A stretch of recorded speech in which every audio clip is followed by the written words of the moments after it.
Hi friends, నేను మీ Rekha. Welcome back to Rekha's kitchen. ఈరోజు రెసిపీ మోమోస్ ఎలా చేయాలో చూపిస్తాను. ఈ మోమోస్ ఎలా చేయాలో చాలా ఈజీగా చూపిస్తాను. మోమోస్ చేయడానికి ముందుగా అన్నీ రెడీ చేసుకొని పెట్టుకోవాలి.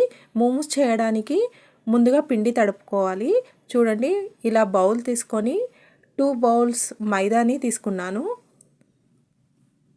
ఇలా 2 బౌల్స్ మైదా వేసుకొని మైదాతో పాటు 1/2 టేబుల్ స్పూన్ సాల్ట్ వేసుకోవాలి. సాల్ట్ మొత్తం ఇలా మిక్స్ అయ్యేలాగా బాగా కలుపుకోవాలి. ఆ తర్వాత వేడి చేసిన ఆయిల్ని వేసుకోవాలి. వేడి చేసిన 2 టేబుల్ స్పూన్స్ ఆయిల్ని వేసుకోవాలి. అలాగే వేడి చేసిన వాటర్ని తీసుకొని పిండిని ఇలా తడిపి పక్కకు పెట్టుకోవాలి.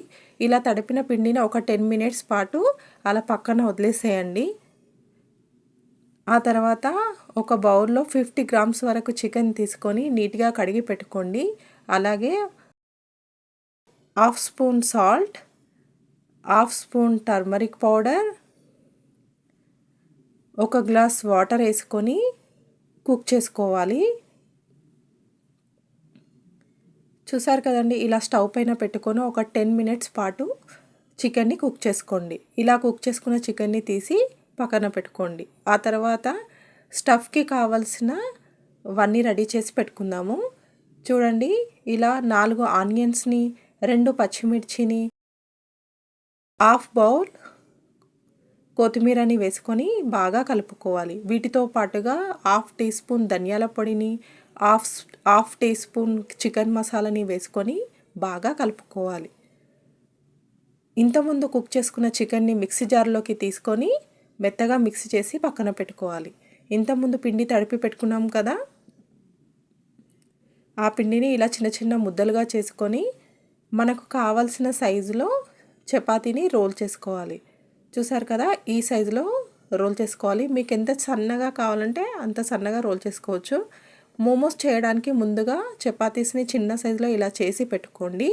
చేసేటప్పుడు మీకు ఈజీ అవుతుంది. ఆ తర్వాత ఇంతకుముందు రెడీ చేసి పెట్టుకున్నాం కదా, దీనిలోకి మిక్సీ చేసి పెట్టుకున్న చికెన్ని వేసి బాగా కలపాలి. ఆ తర్వాత ఒక చపాతీ తీసుకొని ఇలా స్టఫ్ ఫిల్ చేసి ఇలా ప్రెస్ చేస్తూ మోమోస్ రెడీ చేసుకోవాలి. నేనైతే ఇలా రెడీ చేశానండి. మీకు ఎలాగొస్తే అలా ప్రిపేర్ చేసుకోండి. నాకు ఇలా ఈజీ ఉంటుందని నేను ఇలా రెడీ చేశాను. చూసారు కదా, ఒక సైడ్ ఫోల్డ్ చేస్తూ మరొక సైడ్కి ప్రెస్ చేయాలి. ఇలా గట్టిగా ప్రెస్ చేయాలి. లూజ్గా చేసామంటే ఊడిపోతుంది, లోపల ఉన్న స్టఫ్ బయటకు వచ్చేస్తుంది. అందుకే ఇలా నేను టైట్గా ప్రెస్ చేస్తున్నాను. చూసారు కదండి, నేను అన్ని మోమోస్ రెడీ చేసి పెట్టుకున్నాను. ఇప్పుడు ఈ మోమోస్ని ఇడ్లీ ట్రేలో కూడా పెట్టి స్టీమ్ చేయొచ్చు. చూసారు కదా, ఈ మోమోస్ని ఇప్పుడు ఇడ్లీ ట్రేలో పెట్టుకుందాం. చూసారా, ఇలా వాటర్ని వేడి చేసి ఇడ్లీ స్టెయినర్లో మోమోస్ పెట్టేసి ఒక 10 మినిట్స్ కుక్ చేయాలి. ఆ తర్వాత పెద్ద బౌల్ తీసుకొని బౌల్లో వాటర్ వేసుకొని దానిపైన ఒక బౌల్ పెట్టేసి ఈ మోమోస్ అలా పెట్టి ఒక 10 మినిట్స్ వరకు ఇలా కుక్ చేయాలి. ఇలా కుక్ చేసిన తర్వాత ఈ రంగులోకి మారిపోతాయి. చూసారు కదా, మనకి మోమోస్ కుక్ అయినదా లేదా అని ఈజీగా తెలిసిపోతుంది. చూసారు కదండి, ఇలా 10 మినిట్స్ కుక్ చేసుకున్న తర్వాత మోమోస్ రెడీ అయిపోతాయి.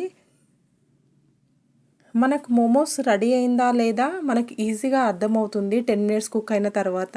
ఫస్ట్ ఇట్లా పిండిలా కనిపిస్తుంది, తర్వాత అవి కుక్ అయిపోయినట్టు ఈజీగా అర్థమైపోతుంది. చూసారు కదండి, ఇలా ట్రై చేయండి, మీకు నచ్చుతుంది. ఇలా చేసిన స్నాక్స్ మా పిల్లలకు చాలా బాగా నచ్చుతుంది. మీరు ట్రై చేయండి. Thank you for watching.